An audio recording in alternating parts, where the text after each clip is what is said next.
This week on Songs of Praise, I'm here at Leicester Cathedral, where in just 4 days' time, the remains of Richard III, the last English king to die in battle, will be finally laid to rest. Historian Michael Wood takes an exclusive look at Richard's very own prayer book. Did he read this before the Battle of Bosworth? I think he probably did. Meanwhile, David's on the trail of a bishop who's cycling many miles on a mission for Lent. I'd be pretty tired and occasionally very fed up and wondering why on earth I'm doing it.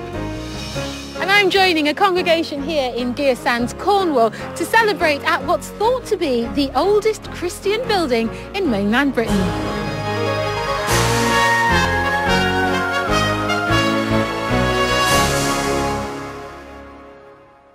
And of course, we've got some wonderful music for you from around the UK, including a special performance from our Radio 2 young choristers. But we start here in Leicester with a hymn which celebrates our unity with God.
This Thursday, the eyes of the world will be focused on this sanctuary here at the heart of Leicester Cathedral, when the remains of Richard III, killed at the Battle of Bosworth, will be formally laid to rest. About 600 invited guests, including members of the royal family and the Archbishop of Canterbury, will pay their final respects to the King at the end of what's been a truly remarkable story.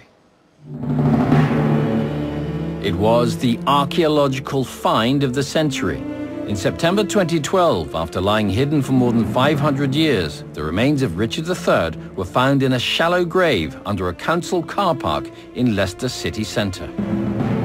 In just 4 days' time, he'll be reburied in a specially built stone tomb in what's set to be the biggest day in the cathedral's history. This is unprecedented. A medieval monarch buried in Leicester Cathedral. And I think those of us involved in it and the people who will be here will remember this for the rest of our lives. Preparing the cathedral for a service befitting a king will be a huge task. This is where I come to buy my flowers, Bill. It's a company that... The job's been entrusted to local florist Rosie Hughes, who's provided flowers for the Queen for over 30 years. Rosie, when you were planning all this then, what did you have in mind? Well, a woodland theme, something that would be sort of to that era, the medieval times. So that's why I've chosen the twisted willow with moss and textures. And so there's a real natural connection with Richard's time? Yes, yes. And do any of these have a religious significance? Well, the lilies do. It's always shown when it's the Annunciation of the Blessed Virgin Mary.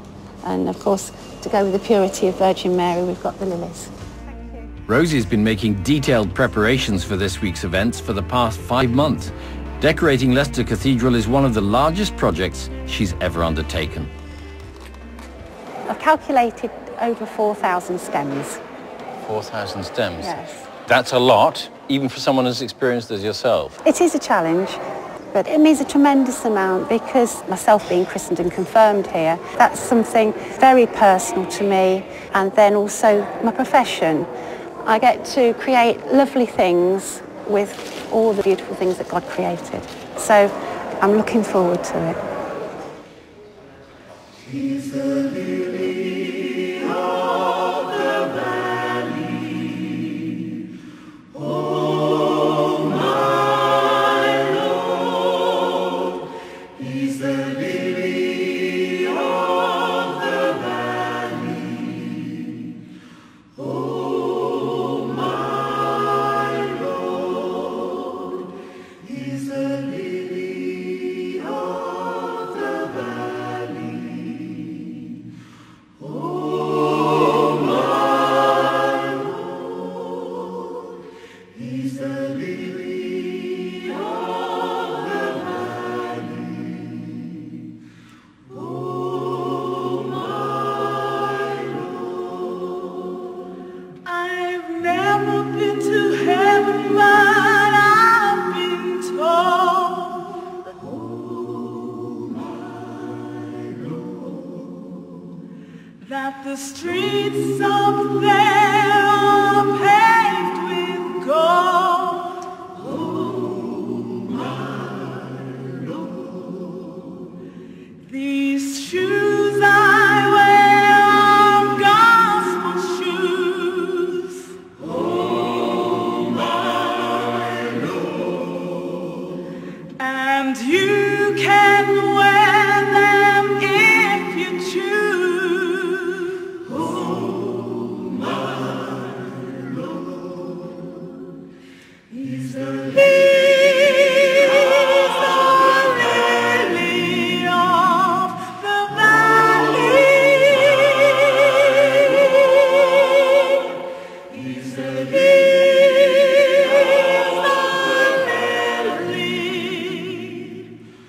oh, my Lord.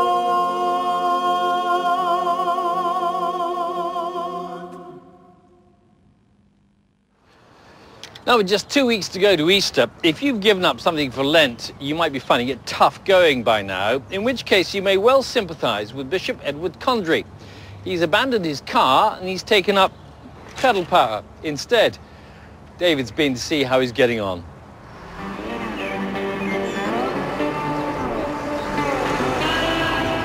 For most people, giving up something for Lent is a personal challenge and a bit of fun. But here in Wiltshire, the bishop is using it to make a point about climate change. I'm going to go see him.